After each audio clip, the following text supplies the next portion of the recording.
তোমাদের সকলকে স্বাগত জানিয়ে আজ আমরা শুরু করব অ্যাভারেজের অ্যাডভান্স লেভেলের 15টি গুরুত্বপূর্ণ অঙ্ক। এর আগের ক্লাসটি বেসিকের উপরে ছিল। তোমরা যদি ওই ক্লাসটি দেখে না থাকো অবশ্যই দেখে নিও। আজকের ক্লাসটা তোমাদের তাহলে বুঝতে অনেক সুবিধা হবে।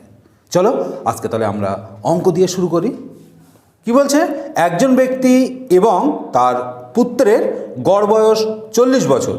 তাদের বয়সের অনুপাত যথাক্রমে 11:5। পুত্রের বয়স কত? তাহলে দেখো, বাবা এবং পুত্রের মোট বয়স কত হবে? 40 × 2 সমান কত হচ্ছে? 80 বছর। এবারে বলছে তাদের বয়সের অনুপাত বলছে 11:5। তার মানে মনে করছি তাহলে বাবার বয়স কত হবে? বাবার বয়স 11x, পুত্রের বয়স কত হচ্ছে? 5x। এদের দুজনের মোট বয়সটাই কত হবে? 80 বছর। তাহলে কি হবে? 11x + 5x = 80। অতএব 16x = 80। x সমান কত হচ্ছে? 80/16 সমান হচ্ছে 5। আমাদের কাছে চাওয়া হয়েছে পুত্রের বয়স কত? 5x, 5 × 5, অর্থাৎ পুত্রের বয়স 5 × 5 কত হচ্ছে? 25 বছর। তাহলে পুত্রের বয়স হলো 25 বছর। 39 জন ছাত্রের একটি শ্রেণীর গড় বয়স 15 বছর।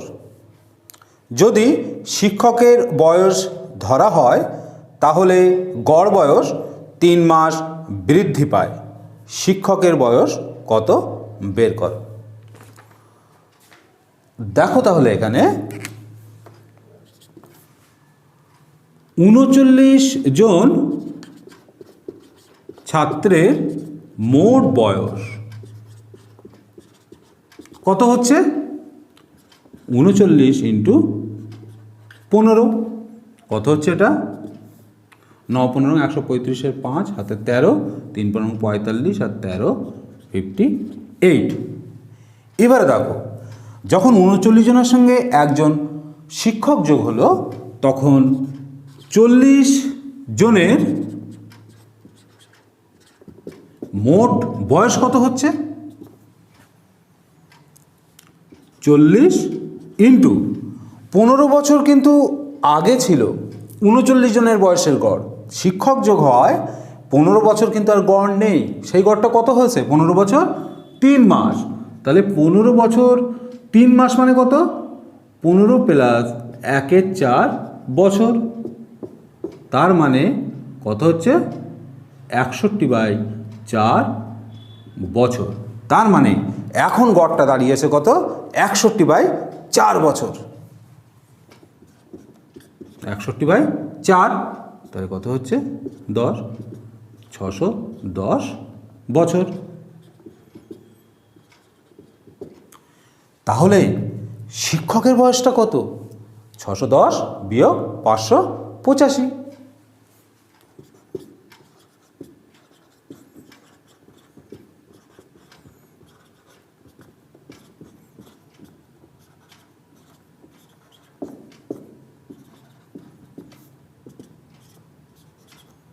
তাহলে শিক্ষকের বয়সটা কত দাঁড়ালো? 25 বছর। এবারে করব আমরা 3 দাগ। কি বলছে? 30 এবং 50-এর মধ্যবর্তী মৌলিক সংখ্যাগুলোর গড় কত? তাহলে দেখো, 30-এর পরের মৌলিক সংখ্যাটা কত? 31। তারপরে কত? 37। তারপরে কত? 41। তারপরে 43। তারপরে 47। বলা হচ্ছে 30 থেকে 50-এর মধ্যে যে কটি মৌলিক সংখ্যা আছে সেই মৌলিক সংখ্যাগুলির গড় কত? কিভাবে করব আমরা? এখানে দেখতে পাচ্ছি আমরা 5টি মৌলিক সংখ্যা আছে। তাহলে এই 5টি মৌলিক সংখ্যার যোগফল বের করব, যোগফল বের করে তাকে 5 দিয়ে ভাগ করব।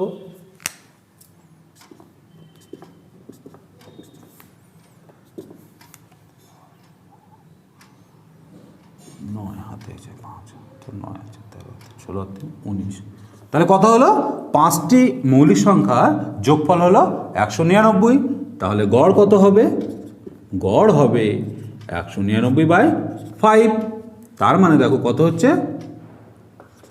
3 49 5 9 45 40 39.8 ওই মৌলিক সংখ্যাগুলির গড়। 4 নম্বর অঙ্কটি কি বলছে? 13টি বিষয়ের মার্কসের গড় 40। প্রথম 7টি বিষয়ের মার্কসের গড় 42 এবং শেষের 7টির হলো 35।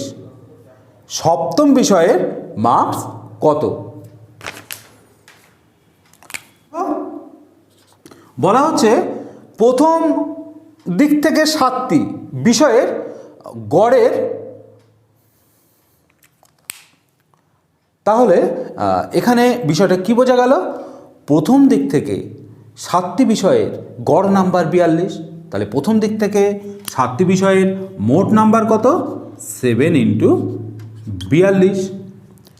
এবারে বলা হচ্ছে শেষের দিক থেকে 7টি বিষয়ের গড় নাম্বার হচ্ছে 35, তাহলে এই 7টি বিষয়ের মোট নাম্বার কত?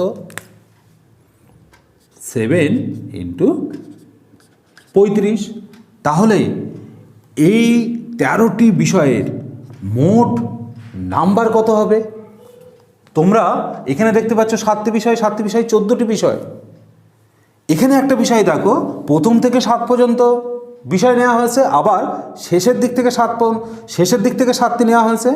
এখানে দেখবে 7টি দুবার কাউন্ট হয়েছে, প্রথমে একবার, দ্বিতীয়তে একবার, অতএব সপ্তম বিষয়টি কিন্তু দুবার কাউন্ট হয়েছে, এটা কিন্তু তোমরা খেয়াল রাখবে। তাহলে এই 13টি বিষয়ের মোট নাম্বার কত হলো, যেখানে সপ্তম বিষয়টি দুবার ধরা হয়েছে?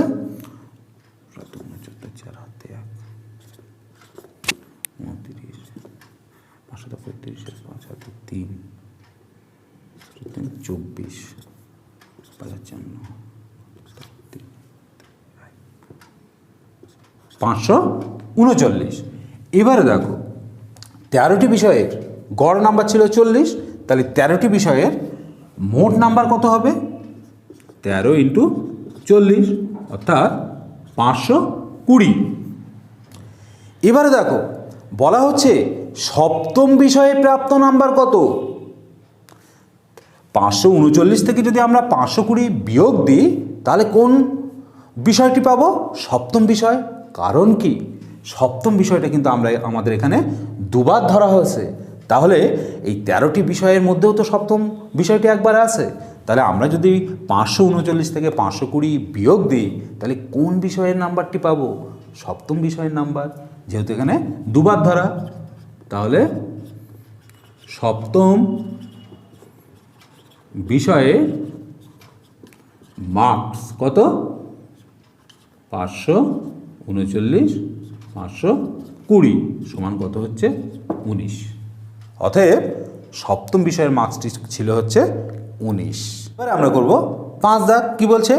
একটি শ্রেণীতে 50 জন ছাত্র রয়েছে, তাদের গড় ওজন হলো 45 কেজি।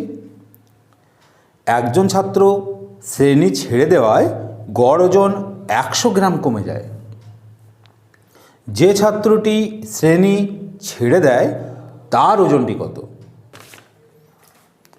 তাহলে দেখো 50 জন ছাত্রের মোট ওজন কত হবে? 50 × 45 সমান কত হচ্ছে? 0 এত কেজি। এবারে বলা হচ্ছে যে একজন ছাত্র চলে গেল, তাহলে কতজন ছাত্র রয়েছে এখন? 49 জন ছাত্রের মোট ওজন কত হবে? দেখো এখন কিন্তু গড় আর 45 নেই, গড় ওজনটা কত হয়েছে 100 গ্রাম করে কমে গিয়েছে। তাহলে এখন গড় ওজনটা কত? এখন গড় ওজনটা হচ্ছে 44.9 কেজি, অর্থাৎ 44 কেজি 900 গ্রাম করে দাঁড়িয়েছে। তাহলে 44.9 কেজি হচ্ছে এখনকার গড় ওজন। তাহলে কি হবে এখানে? 49 ইন্টু 44.9 কেজি। কত হচ্ছে রেজাল্টটা দেখো। আমরা 49কে 50 মাইনাস 1 করে নিই, তাতে আমাদের ক্যালকুলেশনে অনেক সুবিধা হবে। তাহলে এখানে কত আসছে দেখো, 5 9 45-এর 5 হাতে 4, তারপরে 20 আর 24-এর 4 হাতে 2, তারপরে 20 আর 2 22 মাইনাস 44.9। তাহলে এখানে কত হচ্ছে দেখো, 9 1 10 হাতে 1, 4 5 5 মিলে গেল 0, 4 4 মিলে গেল 0, 2 2 0 1 কেজি। বুঝতে পারছো? তাহলে যে ছাত্রটি ছেড়ে চলে গিয়েছিল তার ওজনটি কত? তার ওজন হবে 2 2 5 0 বিয়োগ 2 2 0 0.1 কেজি। অর্থাৎ কত হবে তাহলে? 49.9 কেজি।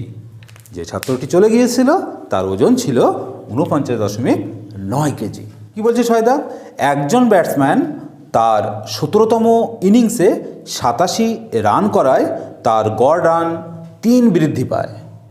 17তম ইনিংসের পর তার গড় রান বের করো। তাহলে দেখো সহায়দাটা কি বলছে? ধরে নিলাম 16তম ইনিংসের পর গড় রান x, এটা আমরা ধরে নিয়েছি। তাহলে 17তম ইনিংসের পর গড় রান কত হবে? x plus 3। তার কারণ 17তম ইনিংসের 87 রানটার পরে গড় রানটা 3 করে বৃদ্ধি পেয়েছিল। তাহলে আমরা প্রশ্নানুসারে কি লিখতে পারি? 16তম ইনিংসের মোট রান কত? 16x, 16 ইন্টু এক্স প্লাস কত হচ্ছে 87, অর্থাৎ 17টা ইনিংসের মোট রান সমান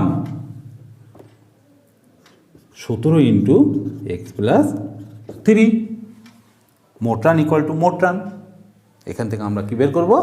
এক্সের মান বের করব।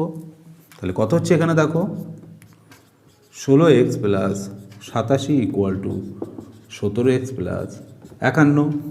তাহলে কি আসছে? Minus x equal to minus 36। অতএব এক্স সমান হচ্ছে 36। আমাদের কি চেয়েছে? 17তম ইনিংসের পর গড় রান কত ছিল? কত? X plus 3। তাহলে 17তম ইনিংসের পরে গড় রান কত হবে? 36 প্লাস 3 অর্থাৎ 39। 17তম ইনিংসের পরে গড় রানটি হবে 39। এবারে আমরা করব 7 দাগ। কি বলছে? একটি ক্লাসের গড় বয়স 15 বছর। যখন 5 জন ছাত্র যাদের গড় বয়স 12 বছর 6 মাস ক্লাসটিতে ভর্তি হওয়ায় ক্লাসের গড় বয়স 6 মাস কমে যায়, তাহলে শুরুতে ক্লাসে মোট কতজন ছাত্র ছিল? তাহলে দেখো 7 দাগ কি বলছে? তাহলে মনে করি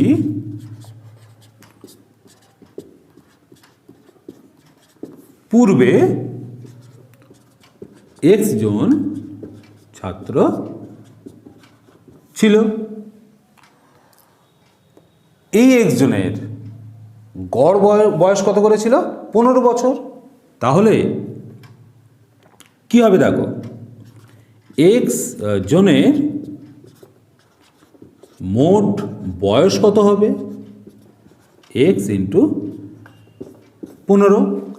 এবারে কি বলছে দেখো, 5 জন এই x জনের সঙ্গে যুক্ত হয়েছে, সেই 5 জনের গড় বয়স কত ছিল? 12 বছর 6 মাস। তাহলে এই 15x, এটা x জনের বয়স প্লাস 5 জনের বয়স কত হচ্ছে? 5 ইন্টু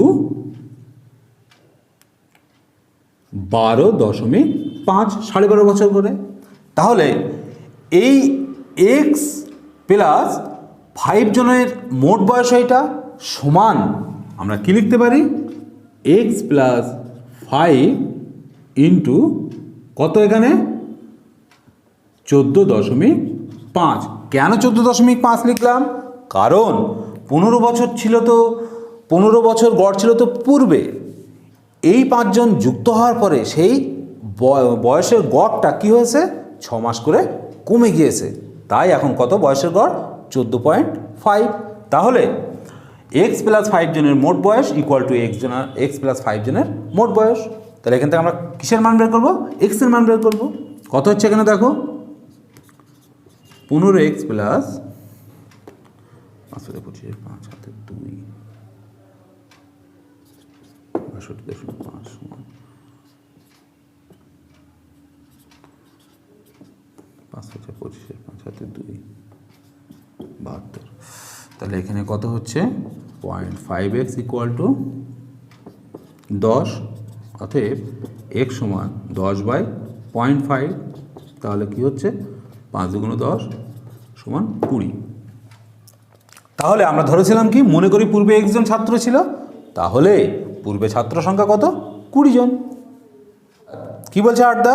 একটি ট্রেন এ থেকে বি যায় 84 কিলোমিটার/আওয়ার গতিতে এবং 56 কিলোমিটার/আওয়ার নির্দিষ্ট গতিতে এতে ফেরত আসে।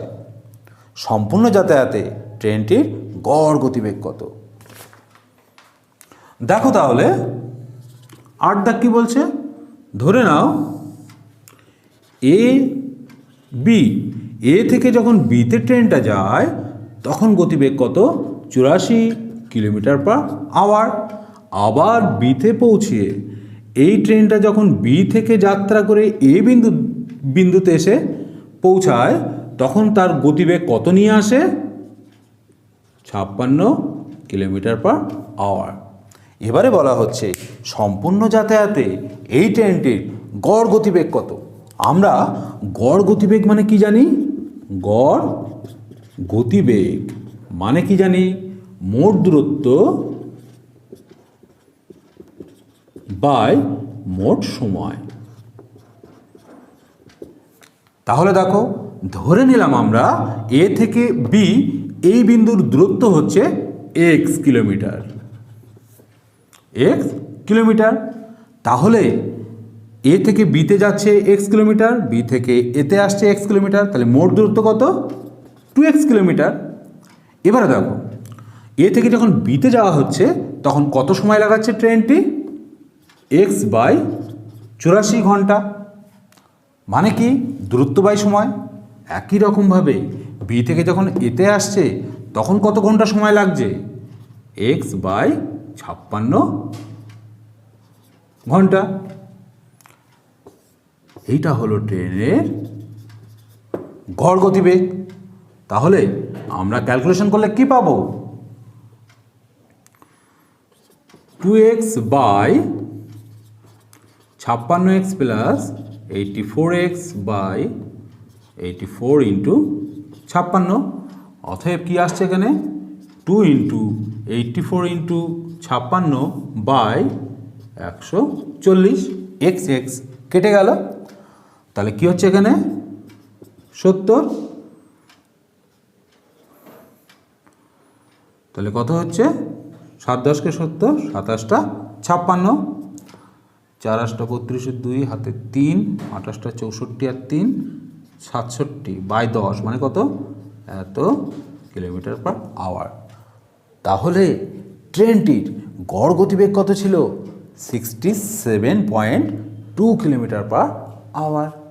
দেখ, একটি ছাত্রের 4টি বিষয়ের মার্কসের গড় 75। যদি পঞ্চম বিষয়ে ছাত্রটি 80 পেয়ে থাকে তাহলে নতুন গড় কত? দেখো, প্রথম যে 4টি বিষয় গড় মার্কস কত? 75।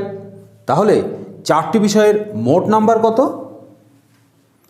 4 × 75। এবারে কি বলা হচ্ছে, পঞ্চম বিষয়ে সে কত পেয়েছে? 80। তাহলে কি করলাম? প্লাস 80। তাহলে এখানে কি হলো? 5টা বিষয়ের মোট নাম্বার। তাহলে গড় কত হবে? বাই 5। এইটা হবে 5টি বিষয়ের গড় নাম্বার। তাহলে কি হবে এখানে? 4 75 380 বাই 5 মানে কত হচ্ছে? 5 7 35 30 5 6 30। তাহলে এখন যে গড় নাম্বারটা হবে সেটা কত? 76। এবারে আমরা করব 10 দাগ। কি বলছে? 11টি সংখ্যার গড় 60 যদি প্রথম 6টি সংখ্যার গড় 58 এবং শেষ 6টি সংখ্যার গড় 63 হয় তাহলে ষষ্ঠ সংখ্যাটি কত? দেখো, প্রথম 6টি সংখ্যার গড় কত ছিল? 58। তাহলে 6টি সংখ্যার মোট সমষ্টি কত হবে? 6 × 58।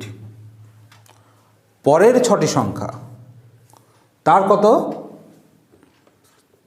63 ছিল গড়। তাহলে মোট কত হবে? 6 × 63। এবারে দেখো, 11টা সংখ্যার মধ্যে এখানে একটু দেখে নাও, 1 2 3 4 5 6 7 8 9 10 11।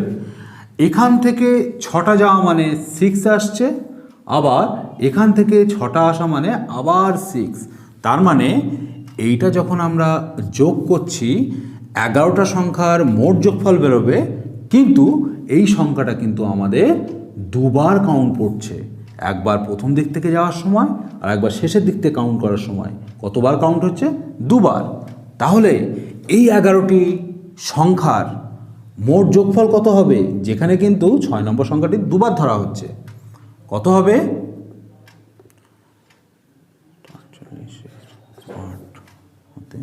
4 34 প্লাস 3 18 8 হাতে 1 37 18 16 6 হাতে 1 18 4 2 হাতে 1 726। এবারে কি বলছে? 11টি সংখ্যার গড় হচ্ছে 60। তার মানে 11টি সংখ্যার মোট সমষ্টি কত? 11 × 60। তাহলে কত হচ্ছে? 660। তাহলে আমাদেরকে বলা হচ্ছে ষষ্ঠ সংখ্যাটি কত? কি করব? এইটা থেকে যখন আমরা 660 বিয়োগ দেব তখন কোন সংখ্যাটা পাবো? ষষ্ঠ সংখ্যাটা। কারণ কি, এখান থেকে যখন আমরা এইটা বিয়োগ দেব তখন এর মধ্যে তো ষষ্ঠ একবার কাউন্ট হয়েছে আর এখানে ষষ্ঠ দুবার কাউন্ট হয়েছে। তাহলে বিয়োগ দিলে কোন সংখ্যাটা পাবো? ষষ্ঠ নাম্বার সংখ্যাটি। তাহলে ষষ্ঠ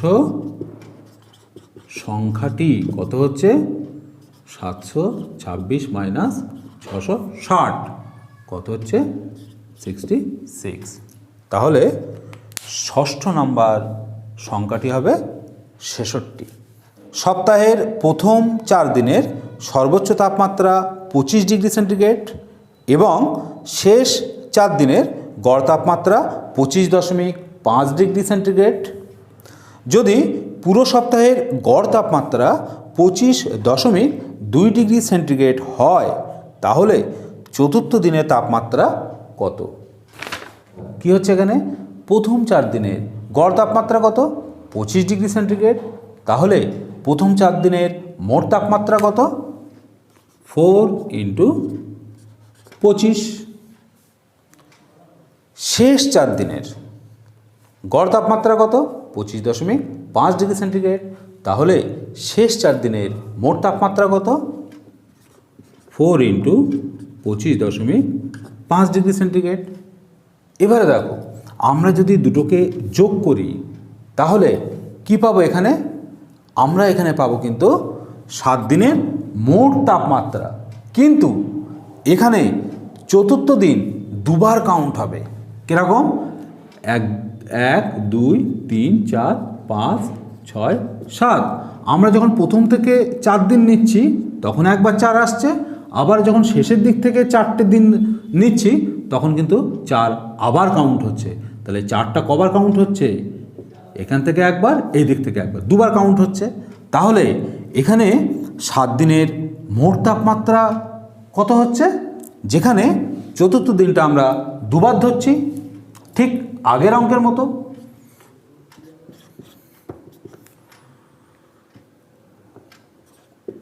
দুই 102, এখন কি হচ্ছে? 202 ডিগ্রি সেন্টিগ্রেড। তাহলে 7 দিনের মোট তাপমাত্রা হচ্ছে 202 ডিগ্রি সেন্টিগ্রেড, যেখানে চতুর্থ দিন দুবার কাউন্ট করা। এবারে কি বলছে? 1 সপ্তাহে গড় তাপমাত্রা কত? 7 × 25.2 ডিগ্রি সেন্টিগ্রেড। অতএব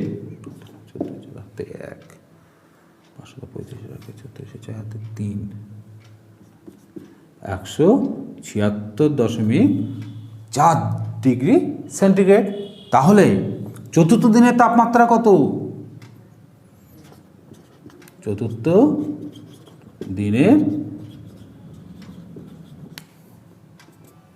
সমান 202 বিয়োগ 176.4 ডিগ্রি সেন্টিগ্রেড। কত হচ্ছে? 6, 5 ওপর হাতে 100 কাটা 2 10। তাহলে কত হচ্ছে? 25.6 ডিগ্রি সেন্টিগ্রেড তাপমাত্রা চতুর্থ দিনে ছিল। এবারে আমরা করব 12 দাগ। কি বলছে? একটি হোস্টেলে 35 জন ছাত্র ছিল। যদি ছাত্রের সংখ্যা 7 বৃদ্ধি পায় তাহলে মেস খরচ বৃদ্ধি পায় দিন প্রতি 42 টাকা। আবার মাথা পিছু গড় খরচ 1 টাকা হ্রাস পায়। পূর্বে প্রতিদিন মেস খরচ কত ছিল? ধরে নিলাম মাথা পিছু মেস খরচ সমান x টাকা। তাহলে 35 জনের মোট খরচ কত? 35x। তারপরে 7 জন যুক্ত হওয়ায় আরও কত টাকা খরচ বাড়লো? 42 টাকা প্লাস 42। তাহলে দেখো এখানে 35 + 7 42 জনের মোট এই টাকাটা হচ্ছে মেস খরচ। এবারে দেখো তাহলে আগে ছিল কত? 35 জন, এখন কতজন বাড়লো? 7 জন। এই 7 জন বেড়ে যাওয়ায় পূর্বে যে মেস খরচ আমার x টাকা করে মাথা পিছু ছিল সেই গড়টা কত কমেছে? 1 টাকা করে হ্রাস পেয়েছে। তাহলে এখন কি হবে? x - 1। তাহলে এটাও হচ্ছে 42 জনের মোট খরচ, এটাও 42 জনের মোট খরচ। এটা কি করলাম? ইকুয়াল করে দিলাম। তাহলে এখান থেকে আমরা কার মান বের করব? x এর মান।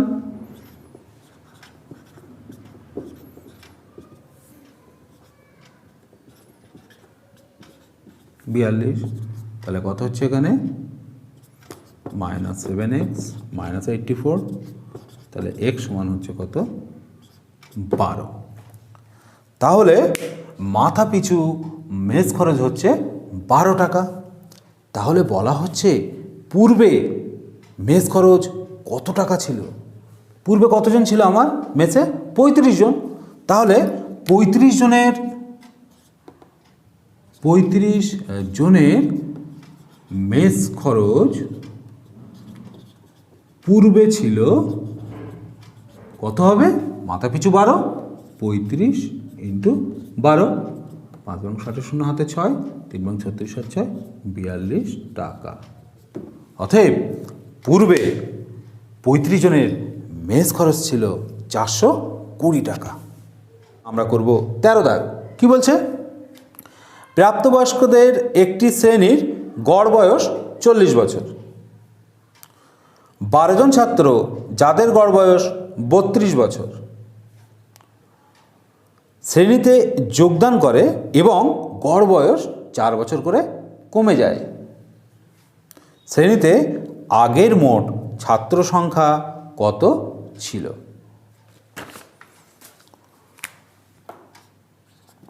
ধরে নিলাম পূর্বে ছাত্র সংখ্যা ছিল x জন। এই x জনের মোট বয়স কত হবে? x into 40। এবারে বলা হলো 12 জন এদের সঙ্গে যুক্ত হলো, সেই 12 জনের বয়সের গড় কত বলছে? 32 বছর করে। তাহলে 12 জনের মোট বয়স কত? 12 ইন্টু 32 বছর। তাহলে এখানে কি হলো? x প্লাস 12 জনের মোট বয়স সমান x প্লাস 12 ইন্টু কী করব?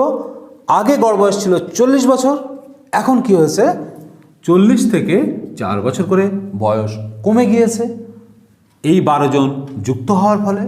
তাহলে কত হচ্ছে এখন গড় বয়স? 36। তাই আমরা এর সঙ্গে কী করব? 36 গুণ করব। তাহলে এখানে কি হলো? x প্লাস 12 জনের মোট বয়স সমান x প্লাস 12 জনের মোট বয়স। তাহলে এখান থেকে আমরা x এর মান বের করব। কত হচ্ছে এখানে? 40x প্লাস 4 হাতে 2 38 সমান 36x প্লাস 72 2 হাতে 7 3 36 আর 7 43। তাহলে কত হচ্ছে? 4x ইকুয়াল টু 12 হাতে 9 4 13 হাতে কত হচ্ছে? 48। অতএব x সমান 48/4। কত হচ্ছে? 12। তার মানে পূর্বে ছাত্র সংখ্যা ছিল 12 জন। পি ও কিউ এর গড় মাসিক আয় 5050 টাকা। কিউ ও আর এর গড় মাসিক আয় 6250 টাকা এবং পি ও এবারে আমরা করব 14 দাগ। কি বলছে 14 দাগ? পি ও কিউ এর গড় মাসিক আয় 5050 টাকা, কিউ এবং আর এর গড় মাসিক আয় 6250 টাকা এবং পি ও আর এর 5200 টাকা। তাহলে বলছে পি এর মাসিক আয় কত? তাহলে এখানে দেখো কি করব আমরা? 14 দাগটা পি ও কিউ এর মোট আয় কত হবে? 2 ইন্টু 5050। এবারে কি বলছে? কিউ ও আর এর মোট আয় সমান 2 ইন্টু 6 50 টাকা। পি ও আর এর মোট আয় 2 ইন্টু 5200 টাকা।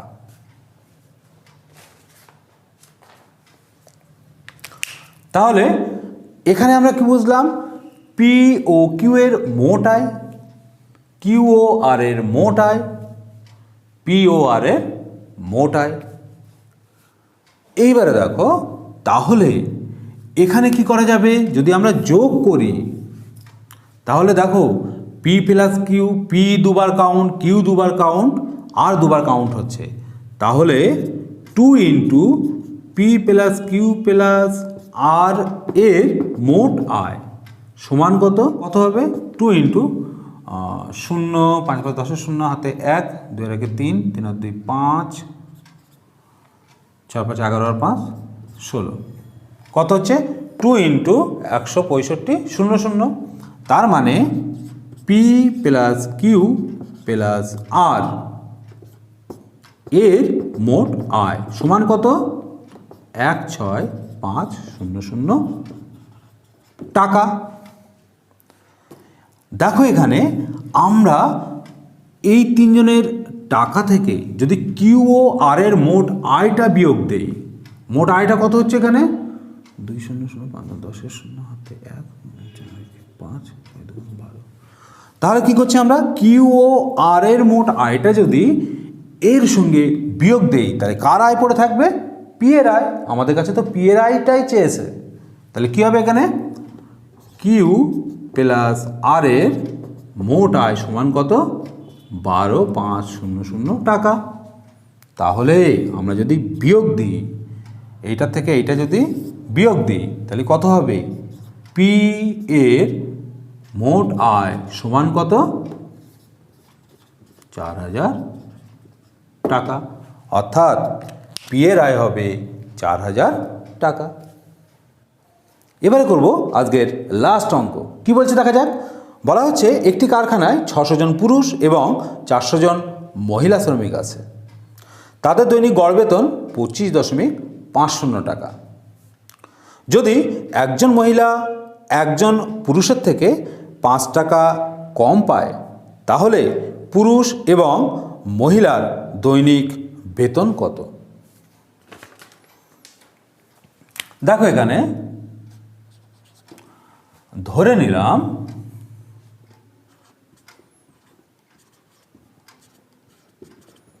একজন পুরুষের বেতন সমান x টাকা, তাহলে মহিলার বেতন কত হবে x - 5 টাকা। এবারে কি হচ্ছে তাহলে দেখো এখানে পুরুষের মোট টাকা কত হবে 600, পুরুষ আছে তাহলে 600x, মহিলা 400 আছে তাহলে কত হবে 400 ইন্টু x - 5। এই 1000 জন পুরুষ এবং মহিলা শ্রমিকের মোট বেতন সমান কি হবে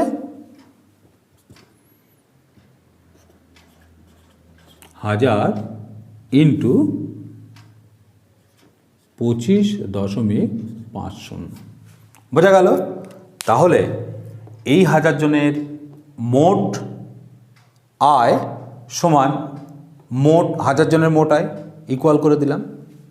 তাহলে এখান থেকে আমরা বের করবো কি এক্স এর মান কত হচ্ছে এখানে 600x প্লাস 400x মাইনাস 2000 সমান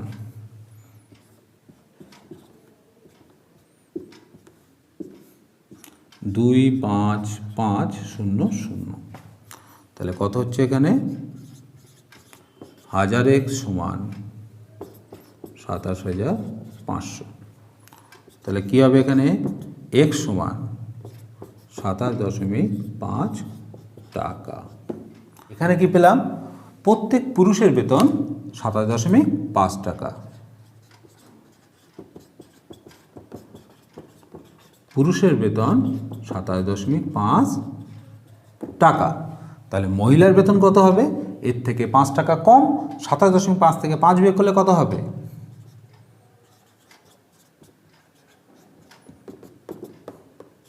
22.5 টাকা।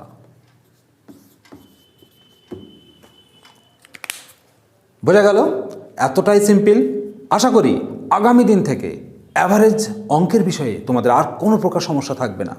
আজকে এখানেই শেষ করছি। এতক্ষণ সঙ্গে থাকার জন্য সকলকে ধন্যবাদ।